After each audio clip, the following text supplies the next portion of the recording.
And the people gathered to say, enough! Enough! You know, this is a historic weekend. This is an historic moment in the history of uncovering the evil and treachery and conspiracy that has directed and misdirected the lives of humanity for thousands of years. And there's a spirit looking down upon us at the moment, and he's got a big smiling face and he's got a big hat on. And until very recently, we used to know him as Jim Tucker. And Jim Tucker, decades ago, was on the case when no one had virtually heard of the Bilderberg group, let alone what it connects to. And I remember in 1995, long time ago now, that I went to my first Bilderberg location. It was in Switzerland, a place called Bergenstock. And Jim did a round-robin email to not too many people in those days saying the Bilderberg meeting this year is in Bergenstock, Switzerland. Story of my life since my head blew off in 1990. A few weeks earlier, I'd arranged to go and meet and stay with some friends in Switzerland about 2 hours away. So I went down on the first day. It was a big hotel, the three of them, the Park, the Palace and the Grand. It's like something out of James Bond. And there were the guys with the name tags on and all that stuff, putting the fences up. There's virtually no one there. In terms of protest, no one. Jim must have been around somewhere, but I didn't see him.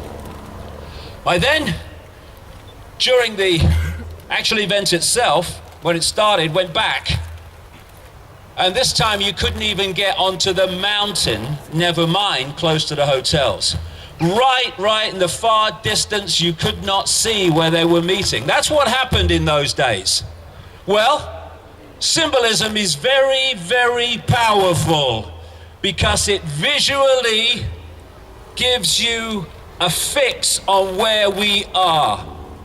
And Bilderberg and everything that it stands for is no longer at the top of the mountain where we cannot see it.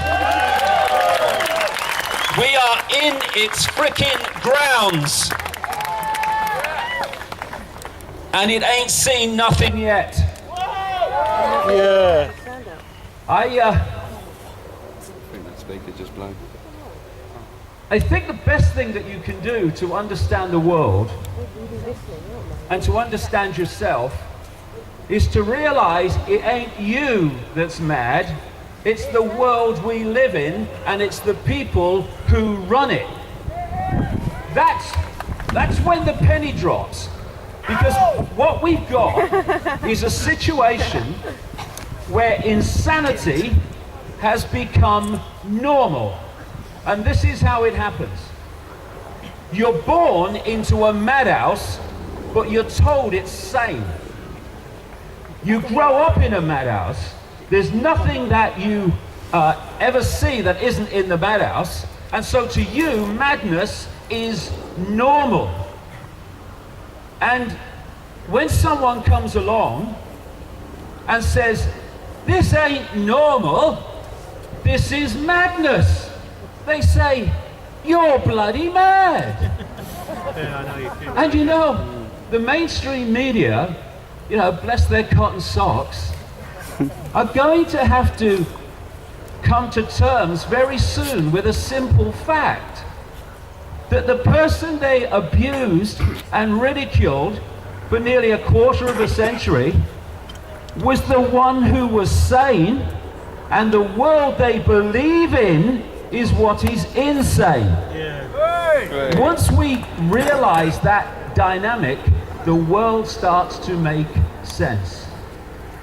The world is upside down, and it's full of evil and slaughter and injustice for a simple reason. We, in our sleep up to this point, have allowed evil people to take control of our world. And it's stayed in control through secrecy and by keeping us in ignorance. But suddenly, the ignorance is dispersing. And what's left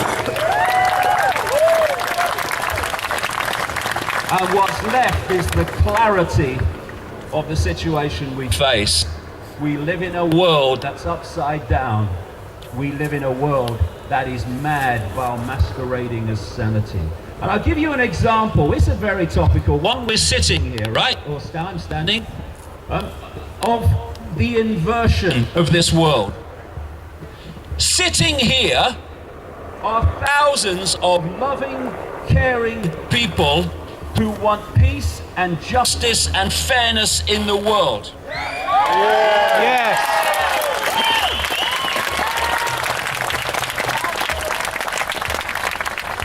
Over there is a hotel full of war criminals.